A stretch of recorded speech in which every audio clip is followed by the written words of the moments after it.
and they really appreciate what he did. And I gave him a little special something we have here. Thank you. A very special that I give to very special people. I have given it to some, but it goes to very special people, and I thought I'd give it to Elon as a presentation from our country. Thank you. Thank you, Elon. Thank you. Take care of yourself. Thank you. You received a lot. The luck on this is amazing. That's right. Large luck. Well, let me say perhaps a few words that this is not the end of DOGE, but really the beginning. My time as a special government employee necessarily had to end. It was a limited time thing. It's 134 days, I believe, which ends in a few days. So, so that it comes with a time limit. But the DOGE team will only grow stronger over time. The DOGE influence will only grow stronger. It's I'd liken it to sort of Buddhism. It's like a way of life. So it is permeating throughout the government. And I'm confident that over time we will see $1 trillion of savings and a reduction in $1 trillion of waste and fraud reduction. The calculations of the DOGE team thus far, in terms of an FY25 to FY26 delta, are over 160 billion, and that's climbing. We expect that number will probably go over 200 billion soon. So I think the DOGE team is doing an incredible job. They're going to continue doing an incredible job, and I'll continue to be visiting here and be a friend and advisor to the president, and I look forward to times being back in this amazing room. By the way, isn't this incredible? Look at this incredible. It's stunning. I think the way that the Oval Office, how the president has just completely redone the Oval Office. It's beautiful. I love the gold on the ceiling. Thank you. It's pretty nice. Yeah. It's been there a long time. That was plaster. Nobody ever really saw it. They didn't know the eagle was up there, and we highlighted. It's essentially it's a landmark, a great landmark, and that's 24-karat gold, and everybody loved it. And now they all see it when they come in. So it's been good. The Oval Office finally has the majesty that it deserves, thanks to the president. So I look forward to continuing to be a friend and advisor to the president, continuing to support the DOGE team.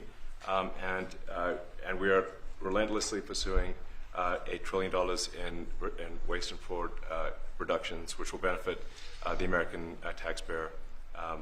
So that's it, really.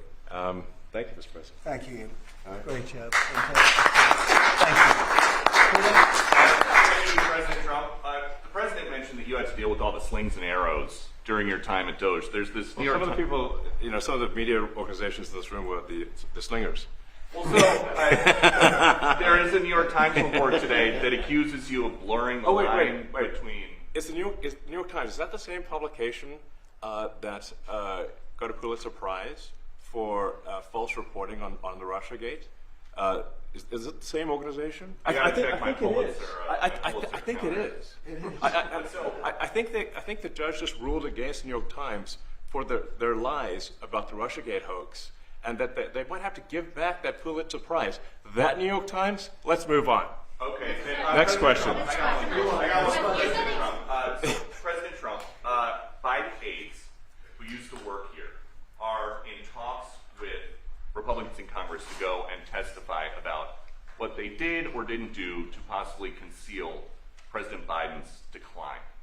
Do you think that Dr. Jill Biden should also have to come in and testify about what she did or didn't do?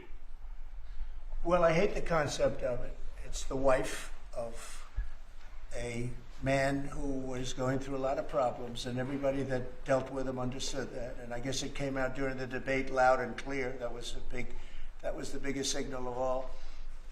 They have to do what's right. The country was there was a lot of dishonesty in the election, as you know, of 2020. That's been now caught. People understand it was a rigged election. And when you go further out, when you see the auto pen, I think the auto pen is going to become one of the great scandals of all time, because you have somebody operating it or a number of people operating. Because I knew Joe Biden. Joe Biden wasn't in favor of opening up borders, letting 21 million people into this from prisons and mental institutions and gang members. He wasn't into that at all. And who signed these orders, proclamations, and all of the different things that he signed that set our country so far back, that was so bad for our country. With the auto pen, how would it work? Like, we're in the Oval Office right now. If there was a group of rogue staffers that worked for you who wanted to advance a bill or an executive order without your knowledge, how could they do it? How do they do Well, it? it's very hard because I'd read your newspapers or your media the next day and I'd say, well, I didn't approve that, and I would find it. I mean, they wouldn't get away with it for long because I'd say, I never signed that. Who the hell signed that?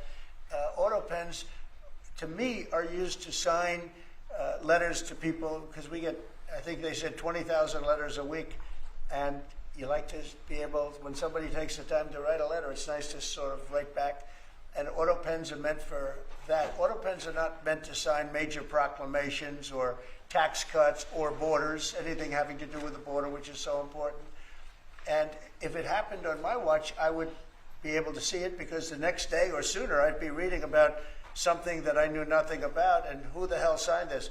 So I almost never use the auto pen. In fact, yesterday I was signing about 81, I think it was 81 proclamations and statements to people that I think should be signed by us. I think when you write letters to foreign dignitaries or presidents or prime ministers, you should be signing those letters, not done with auto pens.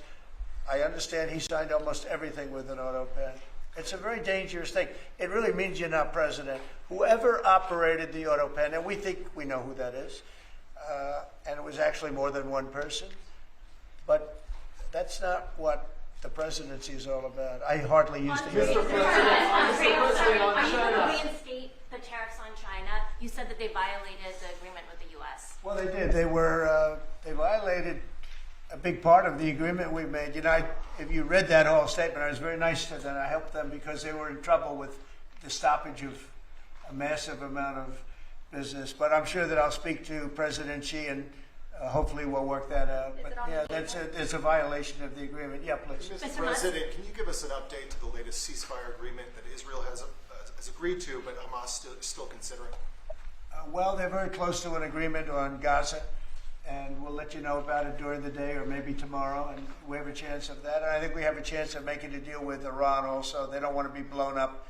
They would rather make a deal, and I think that could happen in the not-too-distant future. That would be a great thing if we could have a deal without bombs being dropped all over the Middle East. That would be a very good thing. They can't have a nuclear weapon. We want them to be safe. We want them to have a very, very successful nation. Let it be a great nation, but we can't have that. They cannot have a nuclear weapon. It's very simple. And I think we're fairly close to a deal with Iran. Mr. Musk, a question for Elon. Yeah, please. You said just now that you look forward to being a friend and advisor to the president. So do you expect to continue advising the president and DOGE informally, or are you going to sort of shift your focus entirely to your companies?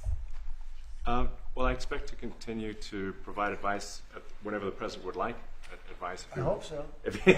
I mean, yeah, I expect to remain a friend and an advisor, and certainly if there's anything the president wants me to do, I'm at the president's service. Mr. Musk, on DOGE, you said that there was $1 trillion promise for cuts from DOGE. Yes, I think we do expect over time to achieve the $1 trillion. But what have you found in your time here was the biggest roadblock to getting those cuts? Was it the cabinet, or was it Congress, or something else? What was the biggest roadblock from your work? It's mostly just a lot of hard work. It's really not any one person or Congress. It's going through really millions of line items and saying just each one of them makes sense or does not make sense. Obviously, at times when you cut expenses, those who are receiving the money, whether they're receiving that money legitimately or not, they do complain. And you're not going to hear someone confessing that they received money inappropriately. Never. They're going to always say that they received money appropriately for an important cause. Naturally, that's what you'd expect. So we just have to. It's just a lot of work going through the vast expenses of the federal government and just really asking questions. What's this money for? Are you sure it's actually being used well? Many times we can't even find anyone who defends it. So for a lot of the expenses, there is actually no defender at all. And then we have to just work through the process of stopping the spending, where there's often literally no defender. Nobody even knows why the money's being spent. It's truly absurd. I mean, we find situations where there are millions of software licenses with 0 people using them. 0. Exactly. This is the quizzical expression. You're like, surely, if there's millions of software licenses, someone should be using them. No, and then we've got to go through the process of saying, okay, look, if no one's using the software, we need to terminate this software license agreement. That's everywhere in the government, by the way. Mr. Musk, what do you think would be easier, colonizing Mars or making the government efficient? It's a tough call.